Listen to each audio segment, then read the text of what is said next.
Viktor Frankl said, "Everything can be taken from a man but one thing, the last of the human freedoms. To choose one's attitude in any given set of circumstances, to choose one's way.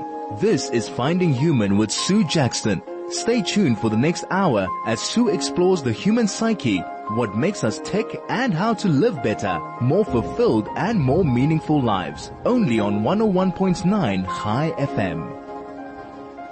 Hello, this is Sue Jackson, and my guest today is Hilton Rosenthal, and we are on Skype from Australia to Australia, and he has already got me laughing. So by a few hand signs that he was sending me. But I first of all just want to welcome you, Hilton, and thank our mutual friends, the Erwigs, for actually putting us in contact with each other. Thank you, Sue, and thanks for having me. I'm looking forward to a nice chat. I'm also really looking forward to it. Hilton is a man of many talents. He is an executive, a music producer, a publisher, a music publisher, producer, an online music pioneer. And he was brought up in South Africa initially, and then left for America, and then for Sydney, where he is now. But he actually has so many incredible, well-known people that he has worked with, especially Johnny Clegg. He produced both his albums, all his albums actually. You worked with Savuka and Jaluka. And Hilton, you initially were studying to be an accountant. Now, did you find that very exciting? I was doing a BCom and I did some work, some summer work at an accountant's office. And after a couple of boring days, not to say that I disparage accountants in any way. Some of my best friends are accountants. But I was called by our agent. I was playing semi-professionally while I was at university, playing on at different nights and on weekends in a duo called Hilton and Howard. And Morris Fresco, our agent, phoned and said, "Do you want to go on a trip for 3 weeks around the Mauritius, Seychelles, Madagascar, etc. And all you have to do is work half an hour a day, and the rest of the time can be a holiday, and we'll pay you." I don't remember the amount, but certainly much more than I was earning or that I could be earning. And I said yes, and I then said I wouldn't be an accountant, but I was going to go and work after I finished my BCom for a few years and then do an MBA. But I ended up going to Gramophone Record Company, which was part of the Gallo Group, and I never left the music business. And from there, you are incredibly well known, Hilton, for other things for many people that you've worked with. You worked with Paul Simon on his Graceland project. You worked together on that. Harry Belafonte, you worked with him with his Paradise in Gazankula. And Carole King, her in concert. That was in 1994, I think. Yeah, 1994, yeah. And you also worked with Le Bohème, and you put him in contact with Hans Zimmer. And you also wrote with Hans Zimmer for Power of One, the music for that. And according to Le Bohème, he was working for you. He said he was on the streets at the time when he arrived at you. You were in Los Angeles at the time. Tell me a little bit about that. I didn't write anything with Hans. I would never dare to be considered any kind of equal of Hans's. You produced with him. I had been working on, I was the music supervisor for the Power of One movie. And I hired Hans for that. And in the interim, I was sitting in my studio in LA, and my secretary came in and said, "There's two guys at the back door that want to meet you." So I went there, and there were these two little guys who introduced themselves. "I'm Ron Kuneni, and I'm Lebo Maraki. We're ANC refugee students here in LA, and we'd like to make some music." And Solly Letwaba, who was Johnny Clegg's bass player, had told them to come and see me. So I said, "Okay, guys, I'll do you a favor, and I'll give you a few days of free studio time, do some demos, and we'll see what happens from there." So they did the demos, and at the end, I wasn't sure what I could really do with them at all. But then when we were working on Power of One, Hans said to me, listen, I need an African lyricist because, this scene here, scene ABC, needs some African lyrics, and it's going to be a big choral. I'm going to hire a 60-piece choir, etc., etc. Do you have anybody in mind? And I thought, maybe I'll take Lebo down to have a chat with Hans, and that was the beginning of all that. I mean, that was Power of One, and then, of course, the next thing they did together was The Lion King. The Lion King, absolutely amazing. I think what you don't understand, perhaps, or maybe you do, but you just might not say so, is the power that music actually does bring. We called our program The Power of Freedom. But, I received a message from a friend, Jenny Prangley, and she said, it is music and dancing that make me at peace with the world. And that was from Mandela. Do you feel that way about music? Absolutely. I remember as a kid lying on the floor just listening to A Whiter Shade of Pale, which was banned in South Africa at the time, and Lord knows why. And songs like that, and just basically drifting into another universe. And there was just such a love for what I was hearing, particularly the 60s was such a rich period of incredible music. Absolutely. Beatles, Crosby, Stills, Nash and Young. I remember when I first heard the first song on that album, on Deja Vu, with the harmonies in the middle. I ran home from Barry Gordon's record store in Killarney to our flat, said to my mom, I have to have this. You have to give me R5 to buy this album, etc., etc. So it was always a passion, apart from the fact that when I was a kid, I obviously had some stories about music as well. And do you feel that you have an intuition about what works and what doesn't? Because a lot of, when I was reading through Paul Simon and Harry Belafonte, all of those, a lot of them came to you with ideas. And so was there an intuitive feeling that you actually had about certain things?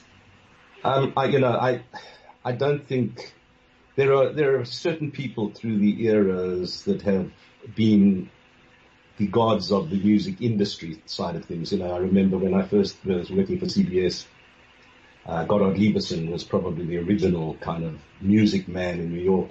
Clive Davis, I don't know if you've seen the documentary on him on Netflix. Those sorts of guys were just incredible musical pioneers. But the story that I think of most is when Thriller sold 25 million copies. I believe that legend has it, or in fact it was true, that Quincy Jones was asked, to what do you attribute the success? And he said, I just do my job, and at the end I stand up and wait for the Lord to walk through the room. So, there's something that inspires all of us, some better than others. I, again, mention others rather than me. But there's clearly an intuition when you hear a song or when you hear a recording as to whether it's going to work or not. And some of that is pure intuition, gut feel, and some of it is just experience. Your experience, a lot of your experience started here. We'll get back to that in a moment. This is Finding Human with Sue Jackson, only on 101.9 High FM.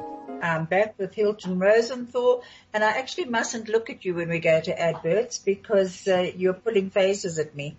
Our topic is music is freedom. He's laughing now, and it's wonderful being back with Hilton. Hilton produced Jaluka and Savuka albums, and in Hilton's words, it doesn't matter where music comes from. It's something that can touch the heart no matter where it emanates from. Is that is what you actually said? And it's beautiful. Do you remember saying it? I don't remember saying that. There's a lot of things I say I don't remember, especially if it was yesterday. It sounds like something I could have said. Let's put it that way. Yes, it was something you said. Now, you and Johnny have got different ideas about how you met. So I was listening to the recording from the Australian South African Film Festival. And I found that actually very interesting, because when you were talking about how you got hold of Muriel, Johnny's mom, and asked her what he was doing. Because by that stage, you had actually been given the task of doing African music. Is that so? Yeah, well, I started, the only way I could get a job at the record company when I finished university was in the accounts department, because the industry was very small. And I was promised that spend a year in the accounts department learning the business, and we'll move you somewhere else later. During that year, a lot of my work was done doing royalties for the artists and processing recording fees for the artists. In those days, the black musicians were being paid R5 per side. That is to say, per side of a 7 single. So they would record a 7 single. If there were 2 sides, they would be paid R10 session fee each. Because of that, they used to rehearse. And on one day in particular, I processed fees for 35 sides in a single day. Literally, they were so well rehearsed. They went in, they played the song, they recorded next, in order to inflate their income, basically. What were the white recorders singers getting at the time? I can't recall, but it was a different type of scale, because they were working on a 3-hour session fee. Nobody was making a lot of money, but in fact the black musicians were making more that were working that way, because they were recording so many songs. So anyway, when the year came up, I went to my boss and I said, look, I need to get out of here and get into something creative. And he said, well, there isn't really a position for you, but do you have any ideas? And I said, yeah, I think so. I believe that the black music business has been really incorrectly handled, and that we should start looking at developing artists, supporting them, buying them buses, buying them equipment, giving them rehearsal rooms, putting them on the road so that they could basically earn a living outside of just the recordings. And in turn that would promote our records. So I was given the job of general manager of Isibai Music. And through that I started understanding and listening to this incredible music, which had been totally foreign to me when I was a kid. When I was a kid, that sort of music was the stuff that was played outside in the backyard on the radio, on Radio Zulu or whatever. And I didn't understand it or really appreciate it until I was living it with these guys. And I then started having this vision that I wanted to do something that combined the music I had grown up with and the music I'd come to love. And I'd been given permission by the guys at CBS Records in New York to have a discretionary budget to do something experimental. And I tried numerous things and nothing was working. And I was starting to get despondent. And one Sunday night I was sitting at home thinking about this and what am I going to do? And I recalled that I'd seen Johnny and Sipho at the Wits Great Hall in 1973. And in the interim, Muriel, Johnny's mom, had been a promotion lady for our company.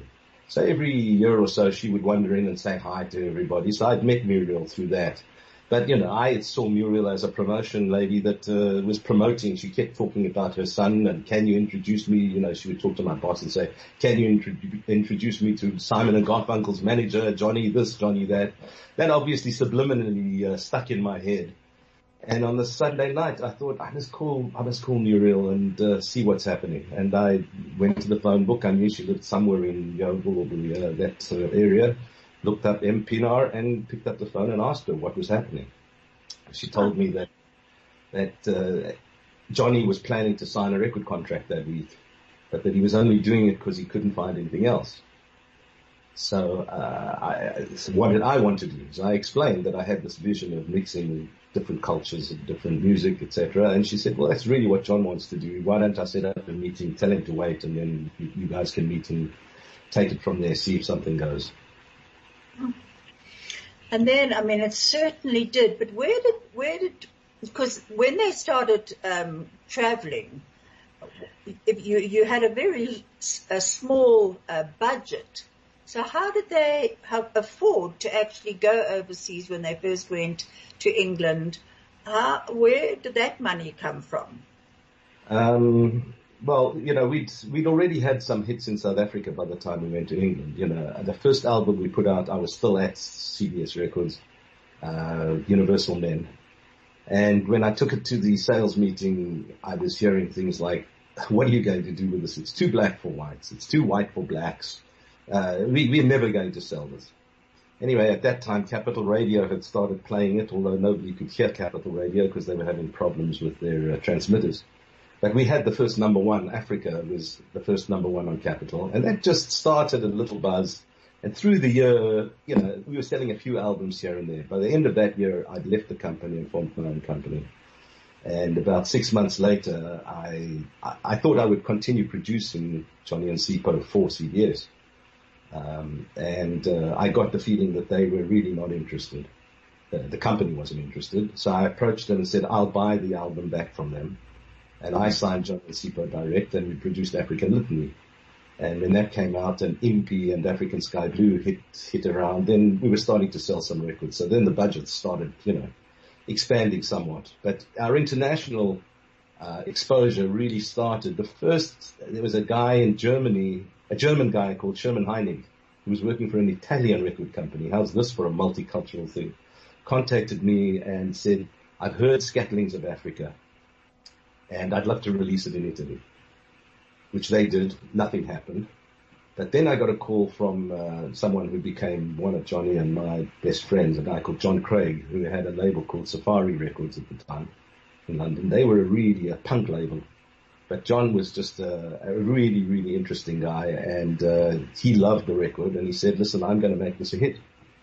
So it started that he put it out, I think, in January 83, and we got pretty close to the top 40 in England, and he said, come over now, we'll fly you over for promotion. So that's really how the international budget started. Oh, okay. Now, Scatterings of Africa has an interesting story as well about African voices. So just, do you know what I mean about that? That when you were, I think so, won't you just share that story? Well, that's kind of the link to the Paul Simon project, effectively, because after we'd had a hit in England, and it also was a hit in a couple of Scandinavian countries and in Canada, and then I got a call from Warner Brothers in the States saying we'd like to sign. Now, this was an interesting thing because the phone was ringing at 3 a.m. in the morning. And it was a guy called Seymour Stein, who was one of the legendary ears, another one of those guys that I would put in the legend category. He had Sire Records, he signed Madonna and many others. Seymour phones at 3 in the morning, says, Hilton, we want to talk to you about Johnny Clegg. And I said, Seymour, it's 3 in the morning. He said, no, it's not. It's 6 o'clock in New York. I said, no, but we have a different time zone, man. That led to my going to Los Angeles to meet with, at the time, Lenny Waronker, who had just become president of Warner's. And Lenny had produced James Taylor and Randy Newman and a multitude of guys. So I walked into the office and we sat down and he said, well, play me what you got, and I played him Scatterings of Africa. And when the humming came out, he just went, man, I love those African voices. And I just didn't have the heart to tell him that it was basically Clegg, Van Zyl, Rosenthal, and a couple of other guys that were singing with some black guys. But he loved the African voices. I'm not disputing that I'm an African. Absolutely. So it was the African voices. I loved that story. I really did. And then there was another very interesting story that I heard on your one interview, and that was the going to Zululand for the blessing from the ancestors that Sipho wanted you to do before you went to England. I would love to hear a bit about that. Yeah. Well, Sip said, listen, I can't go anywhere right now with this project without actually getting a blessing from the ancestors. So you guys will have to come down to my place in Zululand, and we'll see what the ancestors feel about this. So we got in a combi, Johnny's combi. They were doing everything, traveling everywhere, the band in the combi. But Johnny was still, at that point in time, they all had day jobs still. And we finished after work at like 5:30 or 6 in the evening, and we drove down to Sipho's place near Greytown. Arrived at 1, 2 in the morning. And we got to the border of his property, and there was a fence there, and we pulled up, and a little kid came out dressed in his skins, and he spoke to Johnny, and he went back, and I said to John, "What's happening?" He said, "No, Sipo's coming soon." And we waited 30 minutes, 40 minutes. I don't remember exactly how long, but it was long. And I said to him, "What's going on?" And he said, "Look, Sipo has to show these people that we respect him and that we waited for him here. It wouldn't show the level of respect we have for him." Anyway, eventually Sipo came out, and we were ushered into his ancestral rondavel, which had no electricity. It was a concrete floor, concrete walls with a thatch roof, but a General Electric refrigerator running from the generator. Anyway, and the guy, we were all told to sit around the walls, and Sipo got into the middle and started saying some chants and rubbing a stick with some brew that he'd made. And he told us that if this bubbled over, the spirits and the ancestors accepted us. And this has happened. And then fascinating. A goat was slaughtered, and I didn't partake, unfortunately or fortunately, but and then we got in the car to drive home. But they gave us these pandlas. They took the goat skin, cut a slit in it, put it on our arms, and we were told that it shouldn't be taken off until it falls off. So we all got in the car, and this uncured stuff was on our arms. We had to drive all the way home with our arms out the window because it was already beginning to smell. And I got home the next day. My dad took a look at this. Now, my dad was, an Eastern European migrant who is a very, very traditional guy in a different sort of tradition.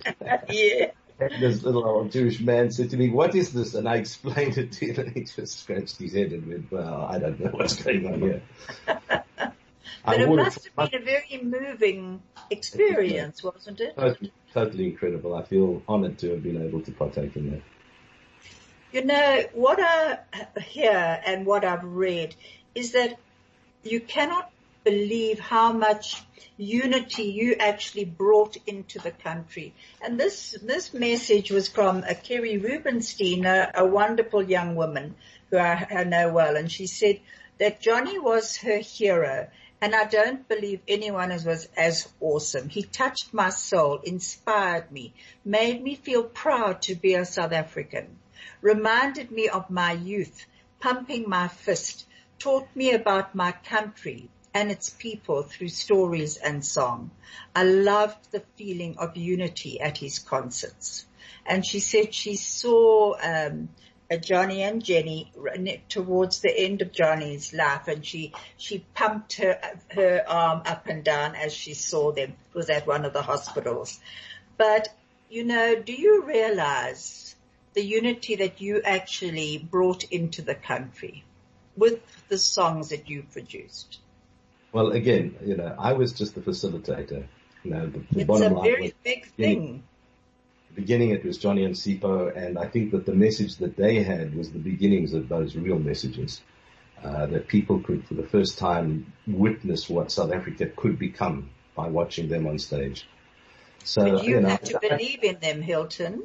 I certainly did, and I'm proud of it. But I don't really give much thought to the fact that was because of me that type of unity happened. I really respect that it did, and I'm very happy to be mentioned like that. But as I say, it's not something that I think about from day to day. The one story that always sticks in my mind about that unity was we came back from England after the hit, and all of a sudden the white media started taking notice of Juluka.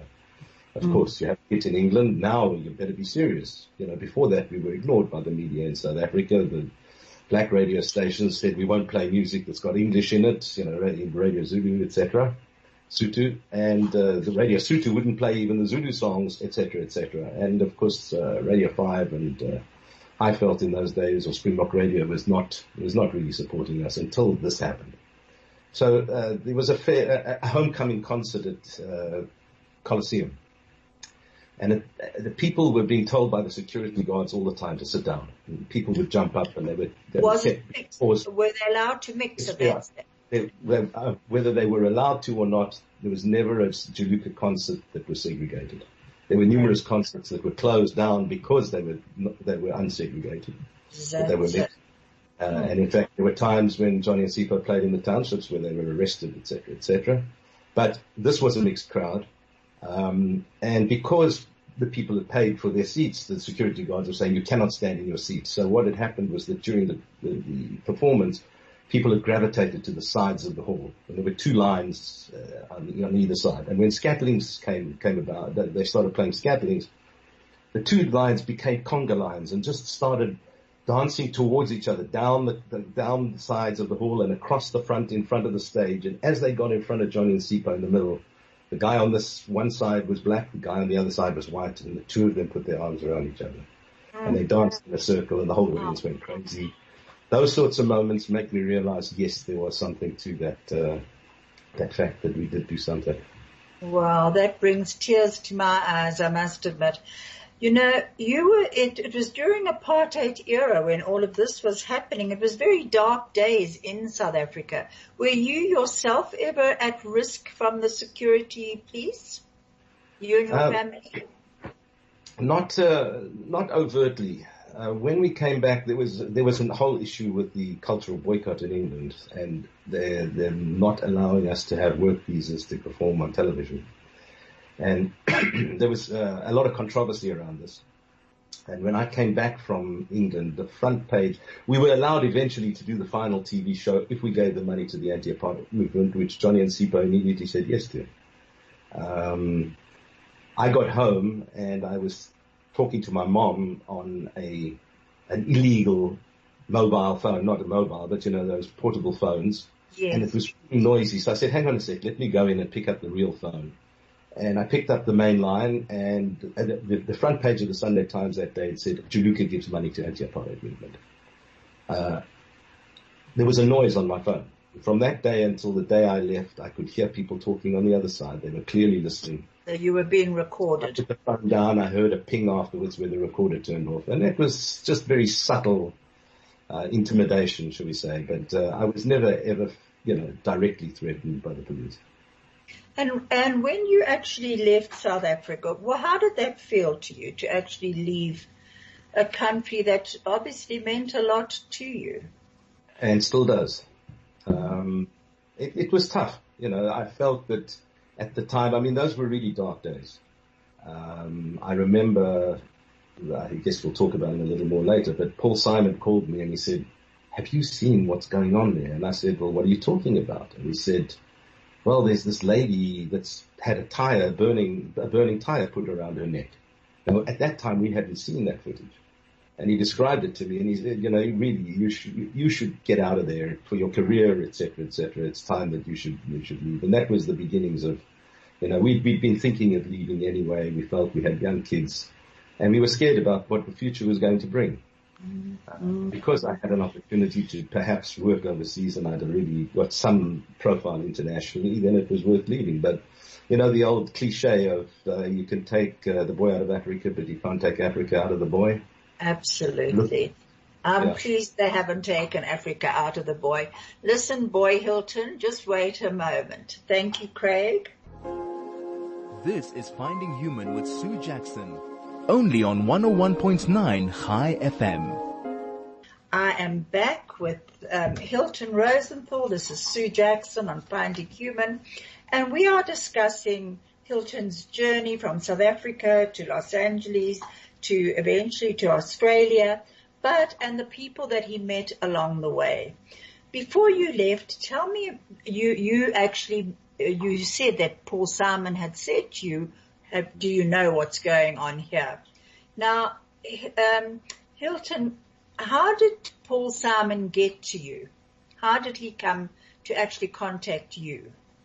I alluded to that a bit earlier, that Paul had done his A Hearts and Bones album with Warner Brothers in the States, and that was the guy that, Lenny Waronker had signed Scatlings.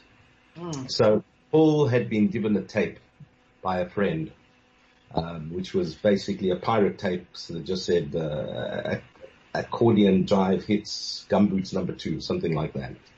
And he fell in love with the first song on the tape and went to Lenny his record company and said, listen, what do you think? I'd like to do something with this, African, do you know anyone who can help me? This is African music. I don't know what the song's called. All I know is where it comes from. Then he said, I think you should call Hilton. So again, one of the calls at 3 a.m. in the morning. Hi, Hilton, will you hold for Lenny? Lenny gets on the phone and says, hey, listen, Paul Simon's got this song. Do you mind if he calls you? And I kind of went, hang on, let me think about it. Paul Simon wants to call me. Yeah, well, okay. Maybe next week. Anyway, so Paul called and he told me the story and he told me what it was. He said, can you track down what this song is? So I started doing some scouting around and found out that it was a song by the Boyoyo Boys. The song wasn't called Gumboots, but the album was called Gumboots, and Paul just stuck with the title Gumboots. So anyway, I said, what do you want to do with this? He said, well, can you perhaps get the ability to buy the multi-tracks? These are, would be the 24-track recordings with all the different instruments separated. And I can pay the record company and the artists for it and, try and take some of it out, do what I have to do. And I said, look, that was my job in the first place. At around exactly that time, nobody recorded to multitrack. Everybody just recorded straight to stereo. So there's no ways that you would actually have a multitrack of that, even if people wanted to give it to you. So I said to him, well, I could put the original band together for you. And he said, that's interesting. I said, but what are you going to do with this? And he said, I have no idea. I just love the music. So I was the one who then said, well, why don't you do an album of South African music? And he said, how am I going to do that? I said, let me send you a whole bunch of things. And I sent him about 30 albums. And a couple of months later, he said, I've gone through all this. Why don't you put together a recording session in Johannesburg with the following artists, blah, blah, blah, blah, blah. And that's how it all started. Unbelievable. And I see he says working behind the scenes in every case was Hilton Rosenthal, the crucial catalyst for world music. So that's, and you actually, introduced him to many other people as well. And then tell me a bit about Harry Belafonte. Well, it was a time where we were allowed 500 Rand spending money to go overseas on business. 500 Rand a day. That was the allowance. And that wouldn't buy you the toilet at a decent hotel, effectively, to rent. So I had been approached by a guy called Brad Gelfond, who was an agent at Regency Artists that became part of William Morris. And Brad came to London to watch Jaluka in their first tour, and he signed them as an agent. And through that, I had introduced him to Paul, and he had become Paul's agent for the Graceland tour. So Brad said, look, it's crazy. You must come and stay at my place if you're coming here to work. I was doing regular business trips back and forth. So I was staying at Brad. I woke up one morning. I said to him, I've got this song that we just recorded about Nelson Mandela called Asimbonanga. And I would love to play it to Harry Belafonte because I hear Belafonte and Sidney Poitier are going to be doing an ABC miniseries on Mandela. So he said, I don't know about the miniseries, but come to the office at 5 o'clock this afternoon. Harry's best friends with Richard Rosenberg, who's my boss, the head of the agency, and he's coming in for a meeting at 5 o'clock. So I went there, and I think Harry was a little bemused at the fact that they were bringing in this white boy that, he knew the background of Graceland, etc. And I said to him, look, you're doing this TV show. Can I play you a song? And he said, sure. And I played him Asimbonanga, and he literally turned around and he went, do you want to produce my next album? Wow. Gosh.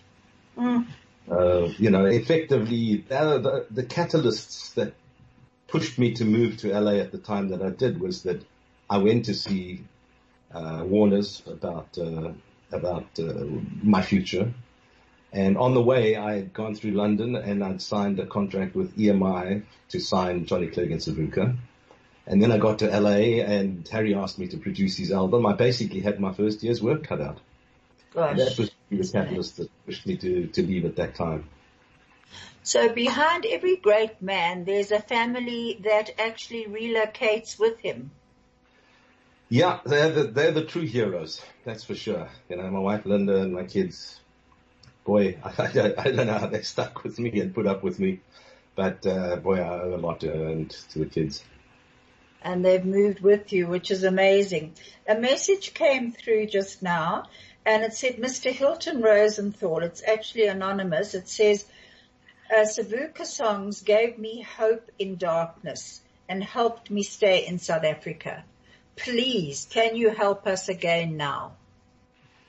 What is your answer to that? I'm not quite sure. It's actually a lovely message. A lovely message. And, just by the way, your comment earlier about how music unifies and inspires people. I cannot tell you through the years how many letters we got at the office addressed to Johnny about how his lyrics and his music had helped people get through the toughest times. Cancer. The irony was that I still always remember this person who said, I've been struggling with chemotherapy and cancer, and Johnny's music is the only thing that gets me through.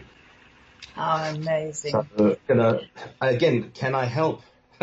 I don't know what I can do to help particularly, but I do have a project on the go that I'm working on at the moment, which is basically rooted in South Africa, and that is we're working on a movie based on the life of Hugh Masekela.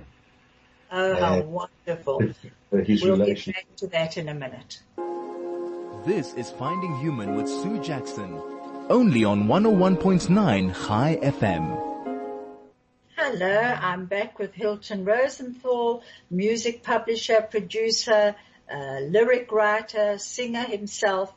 And Hilton, you were telling me about Hugh Masekela, that you're doing a project. What you were about to say, and his relationship with someone. Who was his relationship with? With Father Trevor Huddleston. That should be wonderful.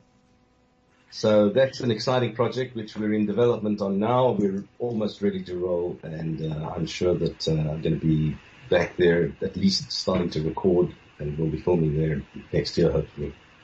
Oh, fantastic. Wow, that's so the message goes on of peace and looking at our past and actually recognizing all our parts in it. And I think that's wonderful. Now, I'm going to be told to wrap up shortly, but I just wanted to discuss Concert in the Park, because you were flying over in a helicopter flying back from Bophuthatswana when you saw Ellis Park below. And what did you say when you saw Ellis Park? What had happened? You were with Izzy Kirsch. Yeah, I was. I was listening to 702 the Saturday before that, and they had a telethon for Operation Hunger. And I still remember Pierre de Chamois challenged all other South African artists to give 5 Rand, 10, 25 Rand, whatever it was. And I was sitting thinking, whatever gesture I could do right now, I'm not sure that, I'd like to try and do something bigger. I wonder what I could do. So anyway, as fate has it, and of course, you talk about fortuitous circumstances. It was the Monday or Tuesday right after that, and Izzy called me and he said, we've just opened our station, our transmitters our new transmitters in Bophuthatswana. And would you like to come up for lunch with me in the helicopter? I said, oh, okay. I wasn't that keen on helicopters, but I was very fond of Izzy. We were, in fact, in certain things, business partners. Or he was a business partner of mine. And we were flying back, and just so happened that we flew over Ellis Park, and that triggered the memory for me. And I went, I heard your telethon on Saturday. Wouldn't it be amazing if we could basically get that place and do a concert with all these artists? So he looked at me and he went, well, I know Louis Late. He's the trustee for Ellis Park, and I can call him this afternoon and find out if he would give us the stadium. And literally that afternoon, Louis Late said yes. I think in the next 3 days, I spent all day on the phone talking to just about every manager, producer, vendor of concert stuff. And every single person but one, who will remain nameless at this point, said, we'll give you everything for free. The only deal with Ellis Park was as long as you pay for the cleaning. So anyway, that one person, I just called up the company, the sound hire company, who used to hire them every week, month for different things. And I said, look, this guy's giving me a hard time. And this person phoned that person and said, listen, you ever want a gig from us again, you do what we're all doing. So literally it was all put together within a few days. I rushed so quickly that it took me time to get a committee together which incorporated and was inclusive of the black producers, etc. But that was eventually done as well. And in a way, the rest was history. I mean, you talk about surreal events. We were hoping for 20,000 people, maybe. I remember on the Friday we had sold 35,000 tickets at the end of Friday business.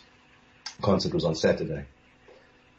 Percy Tucker at CompuTicket had given us free ticketing services.